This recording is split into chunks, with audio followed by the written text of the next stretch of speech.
There's something that I really enjoy about real-time strategy games. They usually include some kind of harvesting of resources, like you either have to have a lot of workers farming the land and making food for you or picking berries, and you also have to like mine resources like stone or gold, and also harvest things like lumber. And then with that money and those resources, you've got to build a huge army and then finally send them off to battle. Hello friends, I'm really excited to introduce today's game to you, and the game is Northgard. If you guys have watched my Age of Empires videos before, you may remember that Age of Empires was actually the very first game that I've ever played on the computer, and I played it years and years ago with my sister. That was actually the game that got me hooked into PC gaming, and that got me exploring more games later on in the future.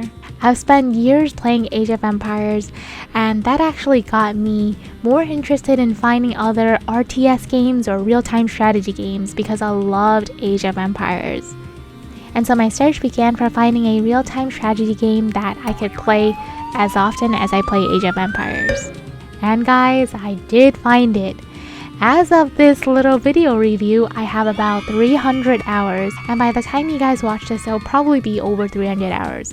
But I did find Northgard to be a very relaxing but intriguing real-time strategy game that I could play when I'm not playing Age of Empires. I'm going to give you guys a little introduction to the game that is absolutely beginner friendly. So even if you guys aren't into real-time strategy games, you guys will be able to probably catch on to most of the things I'm talking about. I'll do my best to give you guys a great introduction. Some tips and pointers of what you guys can do in the game, like certain features and functions. So at the end of my introduction and tips, I'm going to show you guys how a typical game looks with my own real live gameplay. A game usually lasts anywhere from 30 minutes to an hour. And then after seeing all of that, you guys should be able to figure out if this is a game that you'll probably want to try or not. And now let's dive right into some of the main key elements and features in the game. You can explore unknown territories that you can later either colonize or pillage if it's your enemy's land. And every single territory actually has its own benefits, so you have to use them wisely to your advantage.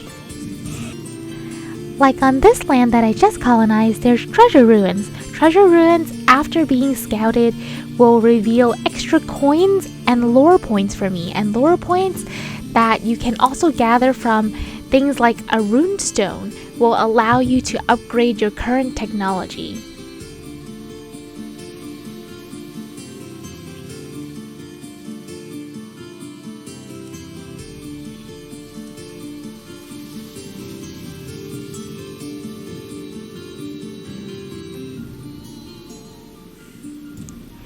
And on this land, there's also an iron deposit for me to mine to get iron out of. So on every piece of land, there are different benefits that you have to use to your advantage. There is a multiplayer mode as well as a campaign mode.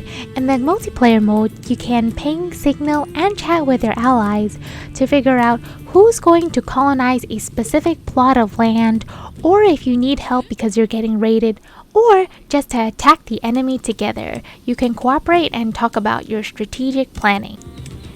In Northgard, building management is very important as well.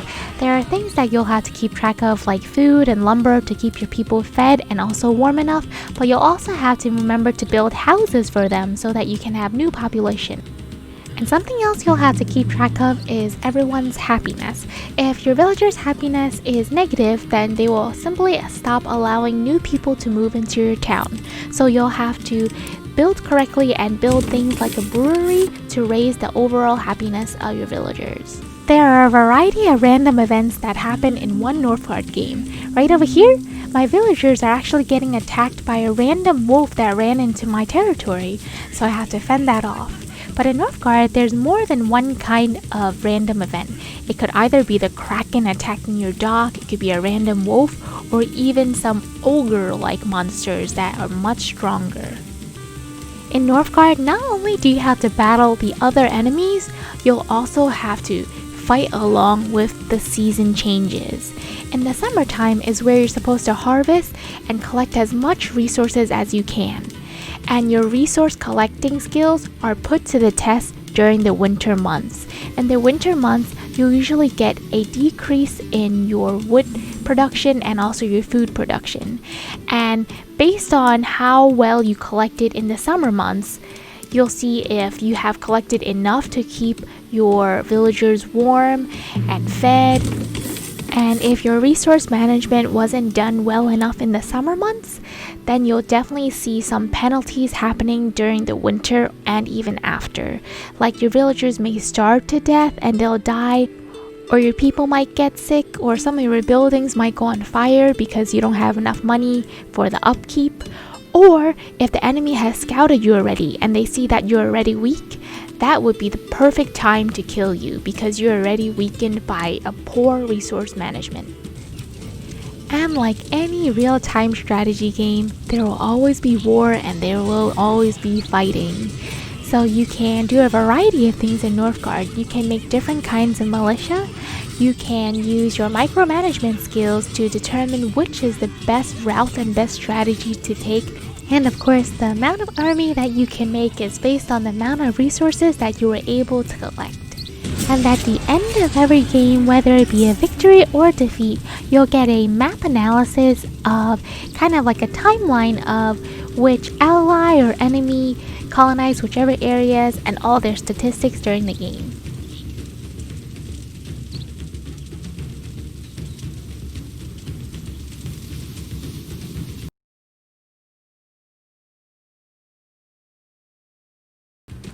So let's first start off with the description on Steam.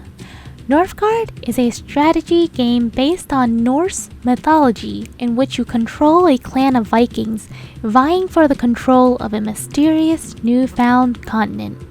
And the main tags for this game are under City Builder, RTS, Strategy, Colony Sim, Resource Management, Multiplayer, Medieval, Survival, Real-Time, Simulation, Indie, Mythology, War, Single Player, Co-op, Management, Atmospheric, Early Access, and also Adventure. And now it is time to show you my actual gameplay. So I'm going to show you how one of my games was the other day.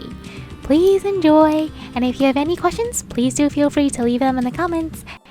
And then here I wanted to play a multiplayer game, so you just click the join game button and you'll see all the open lobbies as well as the lobbies that are already full and the game is already in session. And after you join a lobby that you like, you can select your team and also your clan. There's a variety of clans, and Northgard is one of those games where they do release new DLC, and the new DLC is actually new clans, but you always have to pay for them. So one of my recommendations is you do find Northgard on sale during the winter sales or some big sales where it's on half price.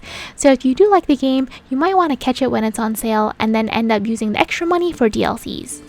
And now this is the very start of one of my games in Northgard just a few days ago.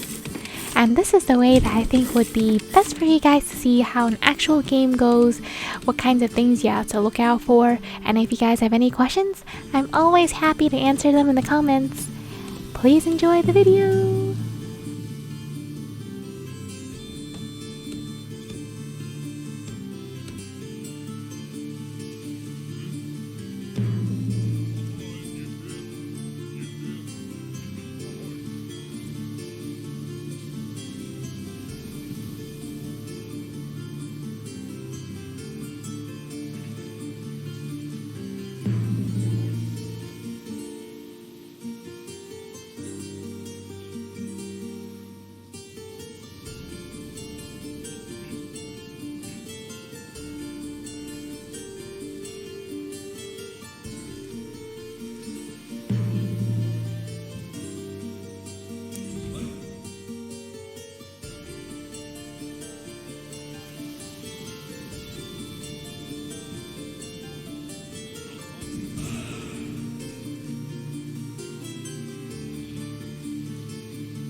And ta-da! This game was a win! Not all games are wins though. In fact, most of the time I actually lose a lot. And that is it. That is the end of this video. I hope you guys enjoyed it. I hope you guys were able to get a very in-depth kind of view of the game without having to purchase it yourself just yet. If you guys have any questions about the game, please feel free to ask away. Even if I don't know all the details or like all the aspects, if you guys have any questions on why I did a certain action in the game, or what lore points are, or like what's the purpose of scouting or anything like that, please feel free to leave me a comment. I'll definitely get back to you. And with that said, as always, I wish you guys a lovely, lovely rest of your day. Happy gaming. I hope you all stay safe and stay healthy. And please definitely do wash your hands as the pandemic is still all around us. And I will see you guys very soon again. Thanks so much for watching. Bye. Oh, before I forget, of course, if you did enjoy this video, please let me know by giving me a lovely little like. And if you haven't subscribed yet, subscribing will give you notifications to my new gaming videos. I currently have a schedule of posting at least 2 times a week, but it is most likely every 2 days that I will post a new gaming video. And that is it. I will really leave you guys alone now, and I'll see you guys next time. Bye!